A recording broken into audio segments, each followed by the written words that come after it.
வணக்கம் நண்பர்களே, நான் பூபதி சுந்தர் கோட் ஃபார்ம் இருந்து. இப்போ நீங்கள் பார்த்துட்ருக்கிறது ஒஸ்மனாபாதி பெரிய ஆடுங்க. பாருங்கள், எல்லாமே சனி ஆயிடுச்சுங்க. இந்த ஒரு 2 ஆடு சனையாக தான் இருக்குது. ஃபுல் செனைங்க. ஸோ கண்டிப்பாக அது வந்து 2 குட்டி இல்லை 2 குட்டிக்கு மேலே தான் போடும். அந்த மாதிரி ஆடுங்க. பாருங்கள், நம்மக்கிட்ட தலைச்சேரியும் வச்சுருக்கோம், ஒஸ்மனாபாதி இருக்குது. ஸோ கொஞ்சம் பாயர் வச்சுருக்கோம்.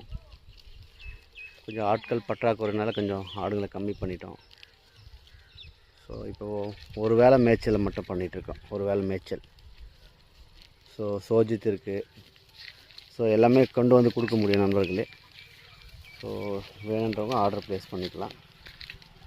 ஆர்டர் சொல்லுங்கள். இந்த பேட்சில் கிடைக்காது. நம்மக்கிட்ட எப்போவுமே கொஞ்சம் டிலே ஆகும் ஆடுங்களை. ஏன்னா வந்து செலக்ட் பண்ணுறது கொஞ்சம் நல்ல குவாலிட்டி ஆடுங்க வர்றதுக்கு கொஞ்சம் டிலே ஆகுது. ஸோ பொறுமை காத்து ஆர்டர் பண்ணிங்கன்னா கண்டிப்பாக கொடுக்குறாங்க. ஸோ இதுதான் நம்மளுடைய விஷயம். தேங்க்யூ நண்பர்களே.